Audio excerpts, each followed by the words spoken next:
Rubem Alves, em sua crônica Madrasta e o Espelho, diz assim: a Branca de Neve é uma tonta, irritante na sua bobice. A figura que me comove por sua tragédia é a madrasta.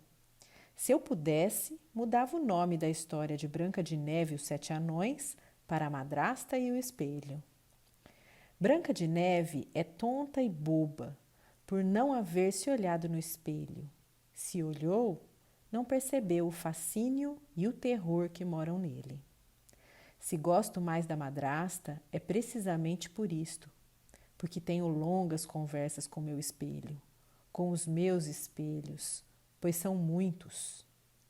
Ah, você acha que isso é bobagem?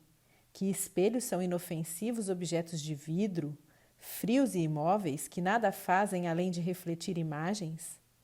Pois é justo aí que está o seu abismo, em seu poder de refletir. Jorge Luiz Borges também tem um terror de espelhos. Diz até que lhe produzem pesadelos, pois basta 2 espelhos opostos para construir um labirinto. Faça você mesma a experiência. Brinque com 2 espelhos, um diante do outro, e veja o seu rosto se multiplicar em imagens infinitas. Convidamos para o nosso Quem Ouve um Conto Sonha Outro Conto, nossa querida Sônia Maria de Godoy, psicóloga e psicanalista, membro associado da Sociedade de Psicanálise de Ribeirão Preto, para nos contar o que sonhou a partir de 2 contos com o mesmo nome, O Espelho. O Espelho de Machado de Assis, de 1882, e O Espelho de Guimarães Rosa, escrito em 1962. Espelho para mim é algo que lembra infância, descoberta de nossos reflexos, algo que ao reproduzir nossos movimentos cria mistérios, sonhos, medos, emoções, surpresas, assombros.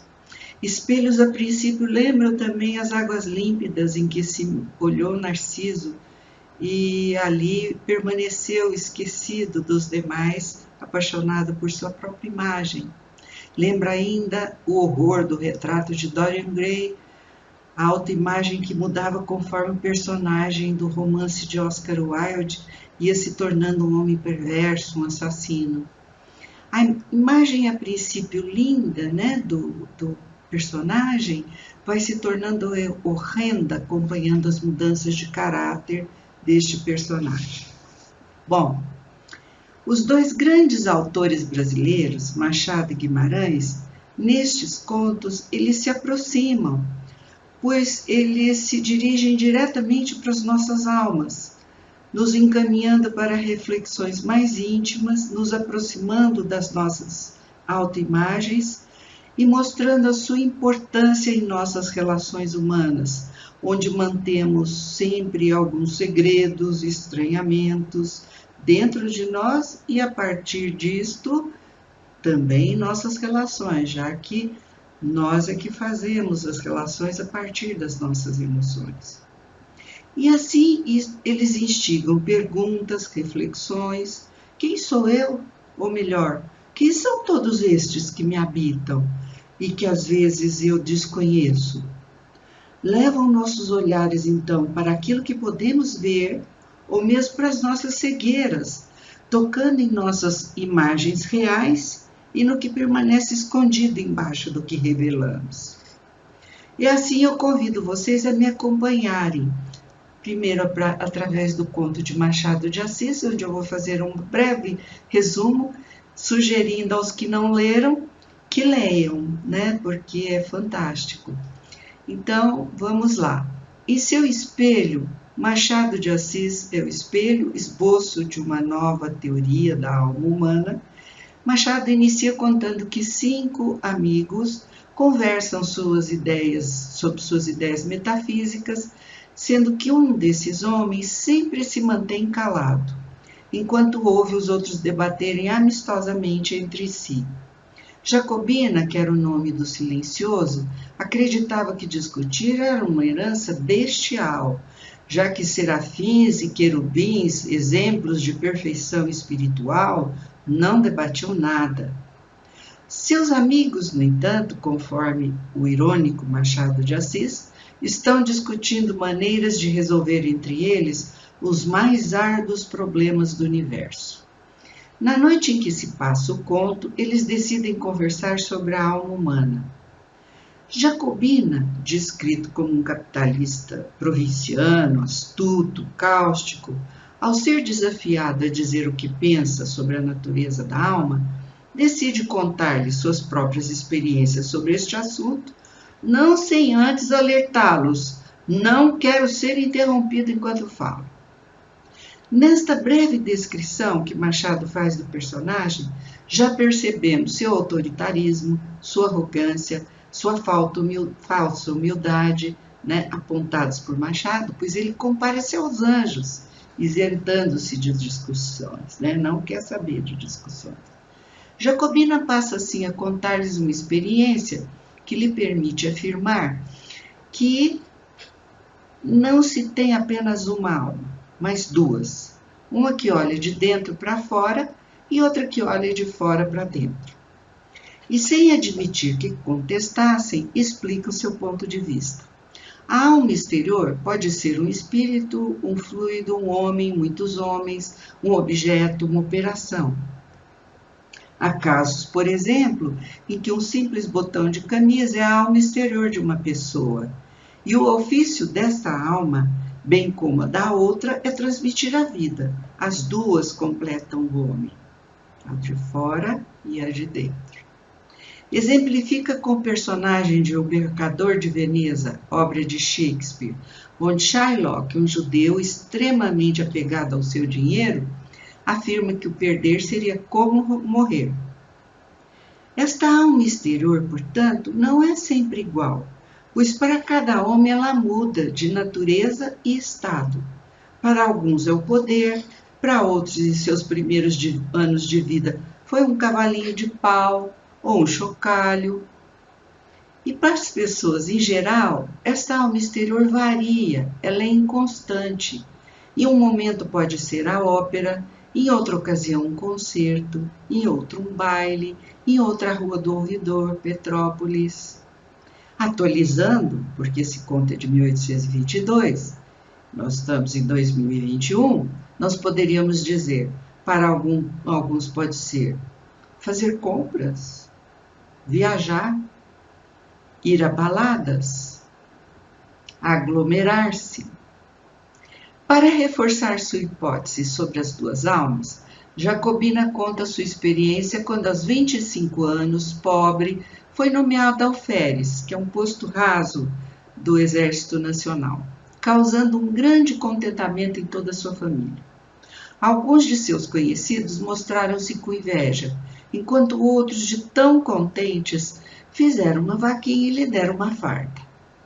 Orgulhosa dele, uma de suas tias, como sua mãe, que passou a chamá-lo de meu alferes, convidou-o a passar um mês com ela em seu sítio, um tanto longe e solitário. Mostrou-se muito amorosa com ele, elogiando a toda hora sua beleza, afirmando mesmo que não havia rapaz mais bonito do que ele, e não mais o chamava de Joãozinho, passando a chamá-lo de Senhor Alferes. Tão bem tratado ele era, sendo o primeiro a ser servido, que ganhou em seu quarto um grande espelho, obra rica e magnífica, com tradição de ter pertencido à corte de Dom João VI. Aqui, mais uma das ironias sutis de Machado, mostrando como era importante a uma pessoa morando em um sítio longe da cidade manter em meio a seus móveis um espelho pertencente à nobreza, para que desse importância à família, como que num esforço para se destacar dos demais. Este espelho, melhor e mais fina peça da casa da tia, foi, como outros carinhos e atenções, algo de tamanha importância para ele, que ele confessa causou-lhe enorme transformação. Diz Machado: assim, ter o espelho em seu quarto foi de tamanha honraria que o alferes eliminou o homem. Assim, conta Jacobina, aderiu-se à farda e esqueceu-se do homem, restando-lhe um mínimo de humanidade. Quanto mais a alma do alferes se mostrava presente, a alma exterior, mais a do homem, a alma interior, desaparecia, fazendo com que dores e alegrias lhe causassem apatia. Machado mostra como, para alguns, um posto, um cargo, pode levar a pessoa a sentir-se tão poderosa que sua inferioridade parece desaparecer, embora permaneça encoberta, podendo levar a um estado de desumanização pela ausência de sentimentos em relação aos demais. O alferes mostra-se como um bom modelo de alguém que, ao esquecer-se de sua humanidade, sentiu-se acima do bem e do mal, tomado que foi por sua alma exterior, esquecido da sua alma interior. Penso que Machado, ao colocar Jacobina compartilhando conosco suas impressões, nos aproxima de nossa própria realidade interna, pois é inevitável que, de alguma forma, nos lembremos de momentos em que, por termos algo, acreditamos que já fôssemos tudo.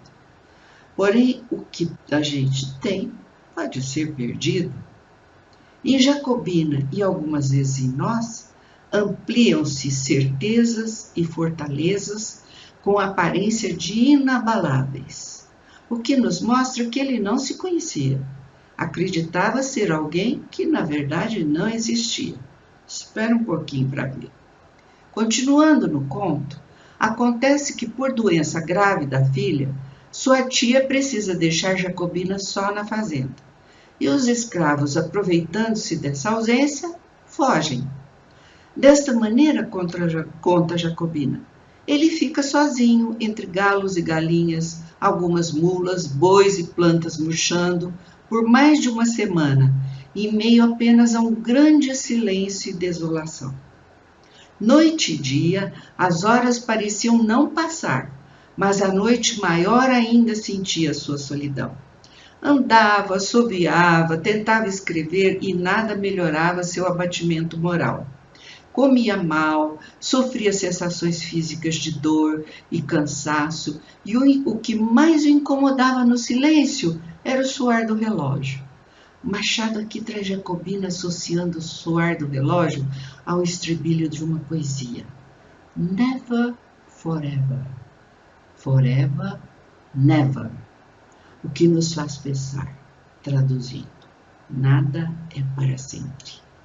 Mas, estranhamente, Jacobina relata que nem medo sentia, nem consciência tinha da sua ação muscular. A grandiosidade que tomou conta dele, com os louvores que recebia e que o fizeram deixar sua humanidade de lado, começa a sumir. Está só e não sabe como fazer com esta condição de existir por si mesmo.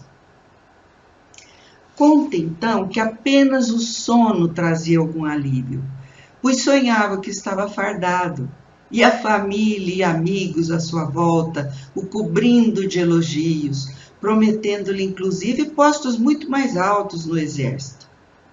Incrível observar que o Freud ainda não tinha escrito sobre os sonhos de desejo, e Machado aqui já os apresenta, ao revelar a importância do dormir para sonhar de Jacobina e sentir-se bem em meio a honrarias do sonho, único meio de sentir-se sustentado.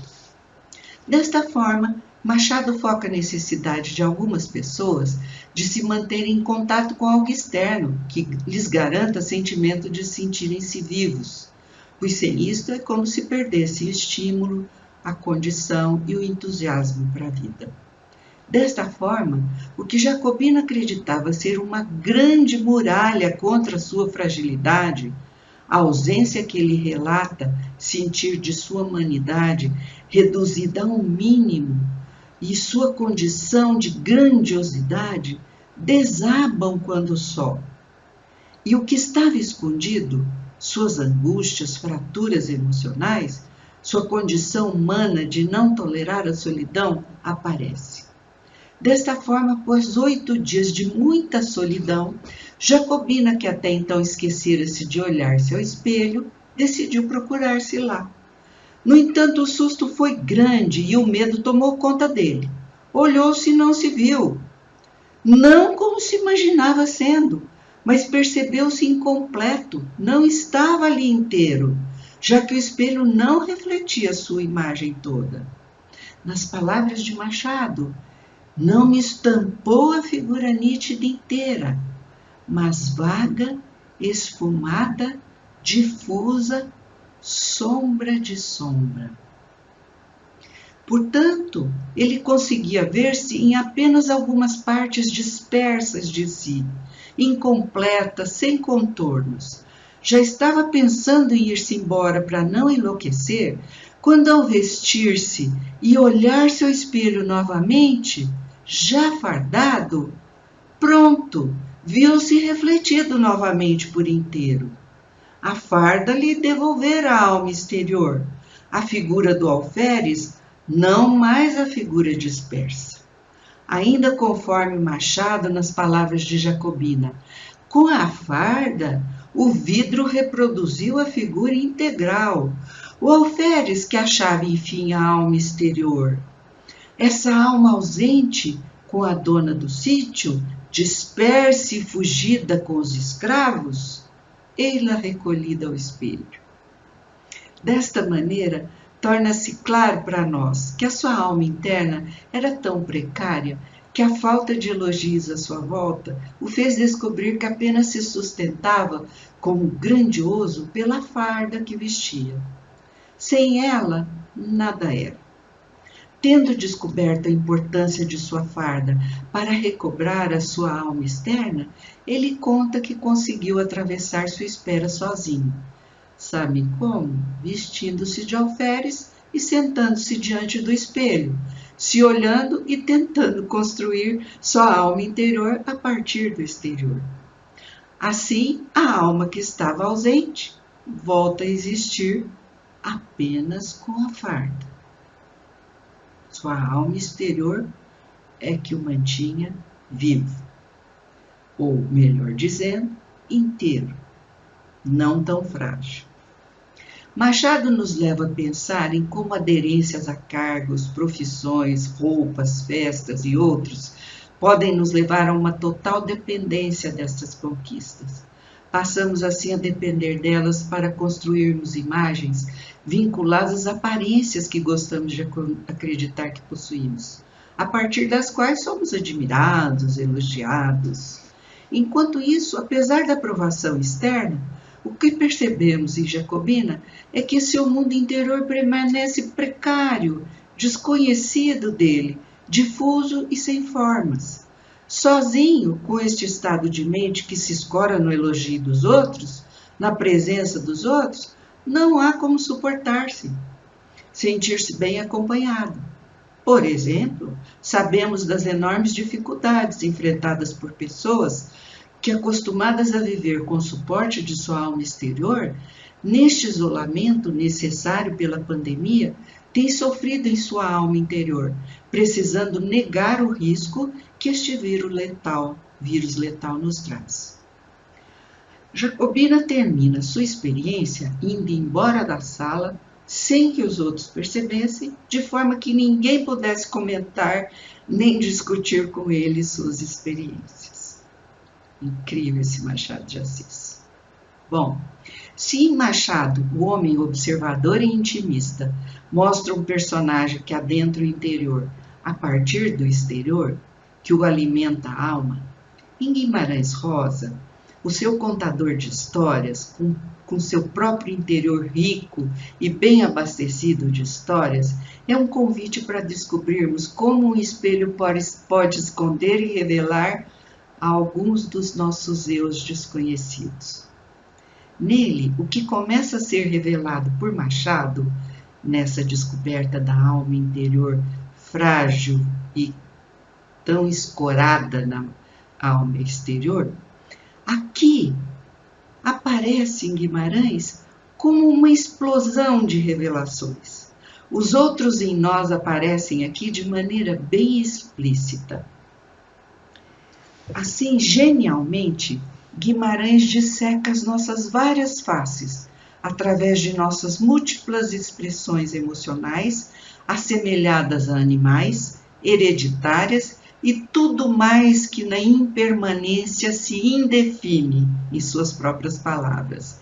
Isto em busca de sua vera forma, ou seja, da nossa face verdadeira, porque ao ler Guimarães, a nossa procura também começa.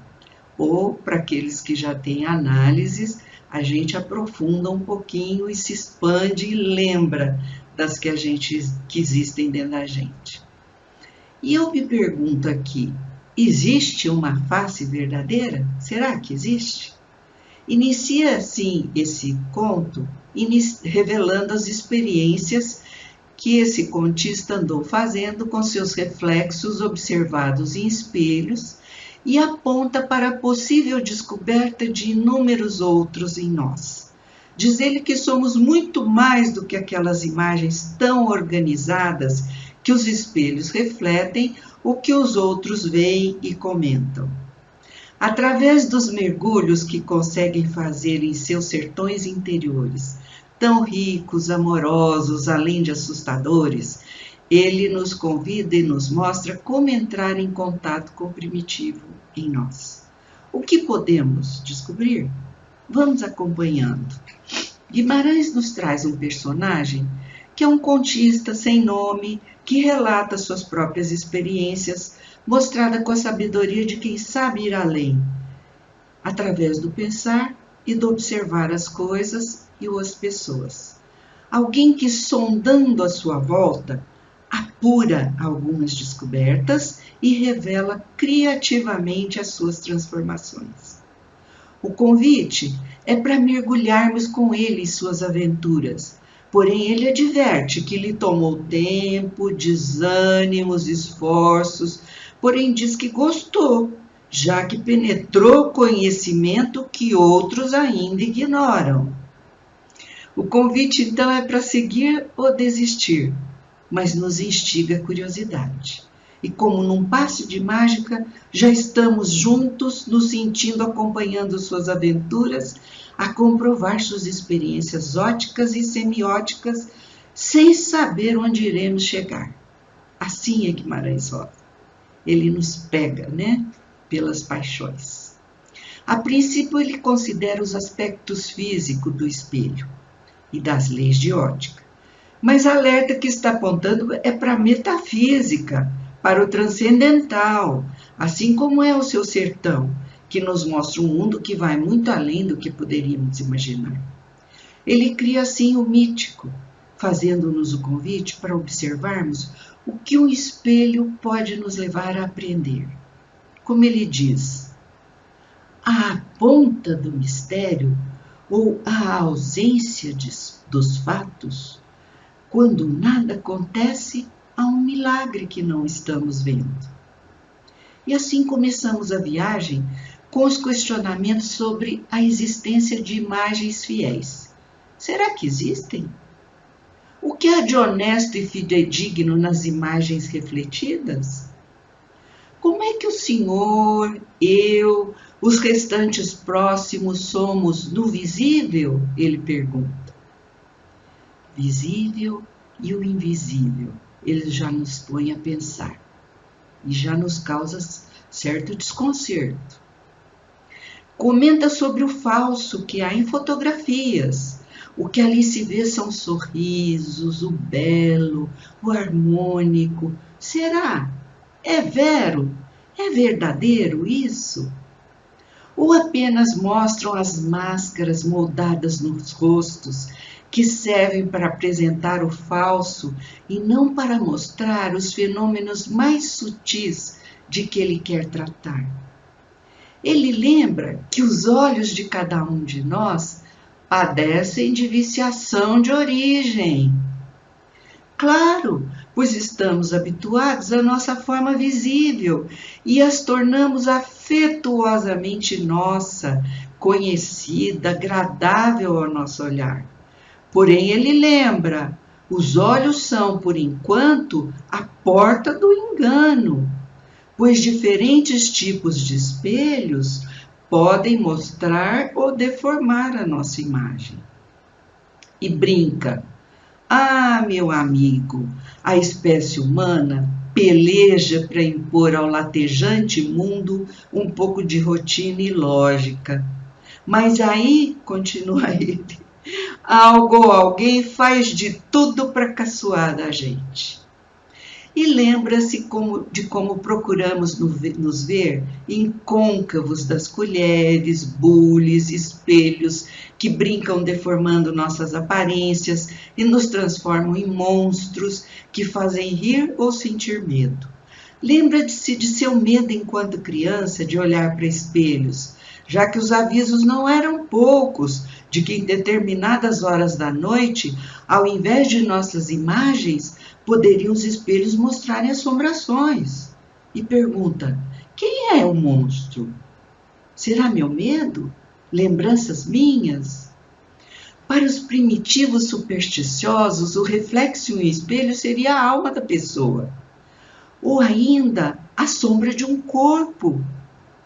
Quando morria alguém, o uso era tapar-se os espelhos de uma casa. Lembra ainda do uso de bolas de cristal na magia. No entanto, a história encaminha-se para ele, quando o moço, contente, vaidoso, estava num laboratório público com 2 espelhos, quando viu em um deles uma figura repulsiva, muito desagradável, que o fez sentir ódio, pavor. De repente, percebeu assustado que era ele mesmo. Essa descoberta inesperada de si mesmo, tão horrenda, o levou a começar a procurar nos espelhos aquilo que nele ficava escondido. Ao contrário dos outros que se procuram ao olhar seu próprio reflexo, uma conferência para ver se está tudo dentro do ideal estético, ele passa a ser caçador de si mesmo, mas daquele que ele não enxergava antes. E começa a olhar-se de repente, em diversos ângulos, de pálpebras entreabertas, com muita paciência, e percebe que quem se olha em algum espelho, aí se olha com o olhar carregado de afeto por si, com um olhar, portanto, parcial, ilusório, conferindo sua imagem a um modelo que já existe. Esta, no entanto, não era a sua procura. Ele quer uma visão de si absolutamente neutra e chama a caçada de si mesmo de impessoal, desinteressada e científica. Esta procura, diz ele, levou meses, requeriu muita esperteza, olhares de relance inesperados.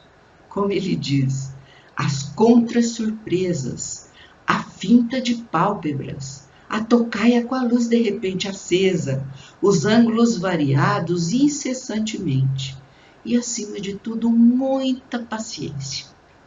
Ainda se olhava em suas mais variadas mudanças afetivas, de ira, de medo, orgulho, abatido ou dilatado, extrema alegria ou tristeza, e observe então que em estado de ódio só se odeia a si mesmo, olhos contra olhos. Soube-o, os olhos da gente não têm fim, só eles paravam imutáveis no centro do segredo, se é que de mim não zombassem para além da máscara.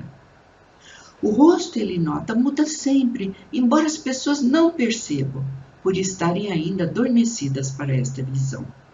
Assim, ele decide atravessar a máscara para chegar à essência de sua forma verdadeira. Conforme diz, necessitava eu de transverberar o embuço, a travisagem daquela máscara, a fito de devassar o núcleo dessa nebulosa, a minha vera forma. E decidiu que a melhor maneira de fazer isto seria bloquear a sua percepção, uma por uma, dos disfarces que ele mantinha em seu rosto externo, desde as mais rudimentares, grosseiras ou de inferior significado. Usando os mais diferentes métodos, exercícios espirituais gradações de luzes, o modo de focar na visão alheada, do olhar não vendo, a relíquia bestial, aprende a retirar de sua imagem refletida a onça, um animal com o qual se reconhecia muito parecido, já que para ele todos nós temos alguma semelhança com algum animal. Retirada a onça de sua imagem refletida, começa a fazer o mesmo com as partes em que percebia o hereditário, semelhanças com os antepassados, depois com os traços devido ao contágio das paixões e ainda as pressões psicológicas, e o que em nossos rostos fica marcado por ideias e sugestões de outras pessoas, e os efêmeros interesses, sem sequência, nem antecedência, nem conexões, nem fundura, como ele diz. Assim, com auxílio do que ele chama de realidade experimental, aos poucos começa a se enxergar com espaços quase apagados destas partes. Trabalhou tanto no excluir, abstrair e no abstrar, como ele diz, que ele começou a sofrer de dores de cabeça. E por essa razão abandonou a investigação, deixando de olhar-se ao espelho. Com o tempo, aquietou-se, esqueceu-se, ou pode ser que alguma encoberta curiosidade o picasse. Olhou-se novamente ao espelho e não viu absolutamente nada. Só o campo liso, as vácuas, aberto como o sol, água limpíssima, a dispersão da luz, tapadamente tudo. Eu não tinha formas, rosto, apalpei-me muito, mas o nada, o invisto, aquilo que não foi investido, o transparente contemplador, aturdiu-se a ponto de cair em uma poltrona.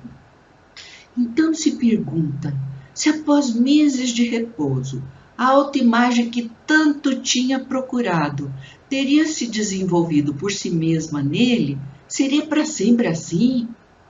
Tornou a olhar-se nada, nem mesmo seus olhos, nada se espelhava. Assim, concluiu que sua figura, que fora gradualmente simplificada, chegara à total desfigura.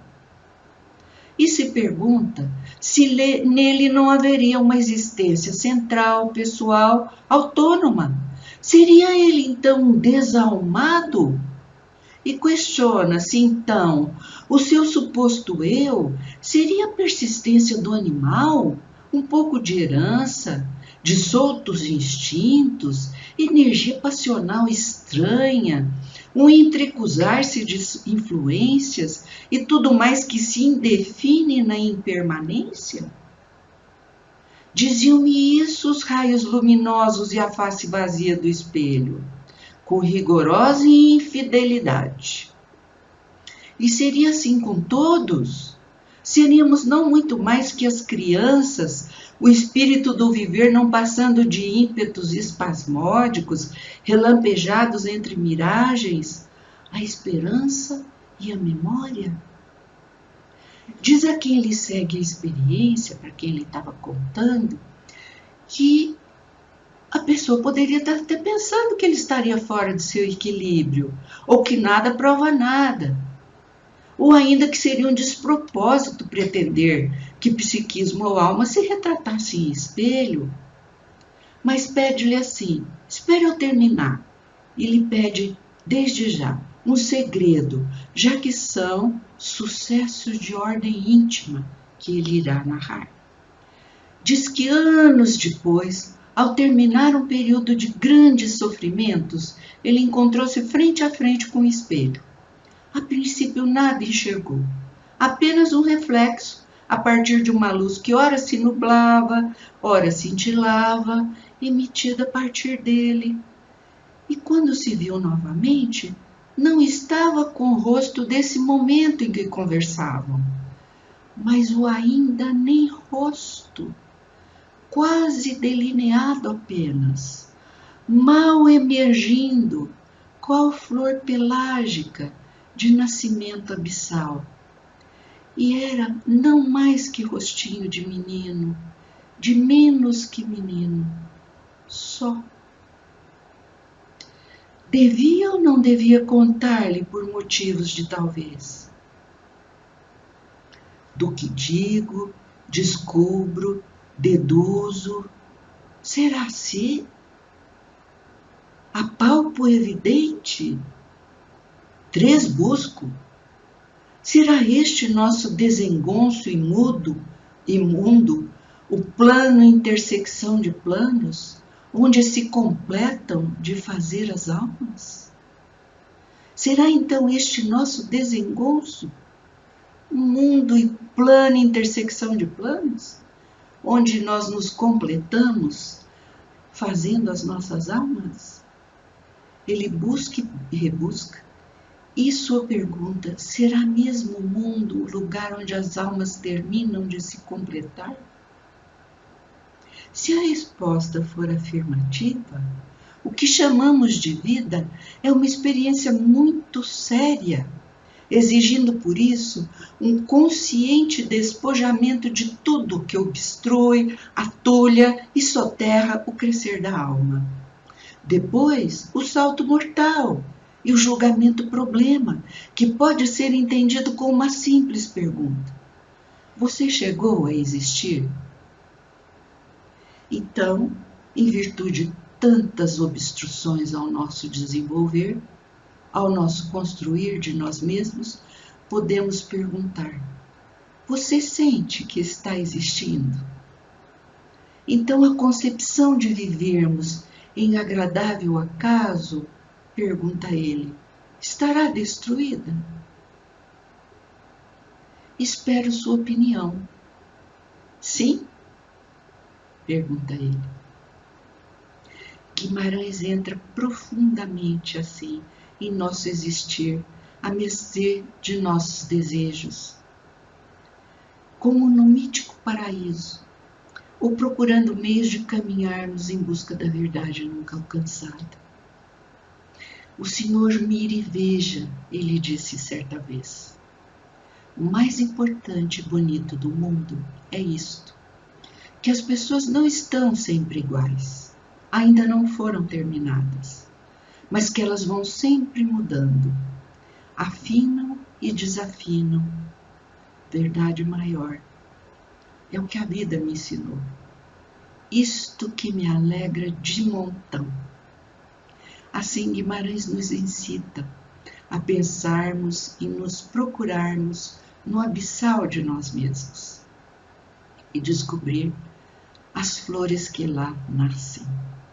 A todo momento pode estar nascendo alguma coisa, sem que a gente se dê conta.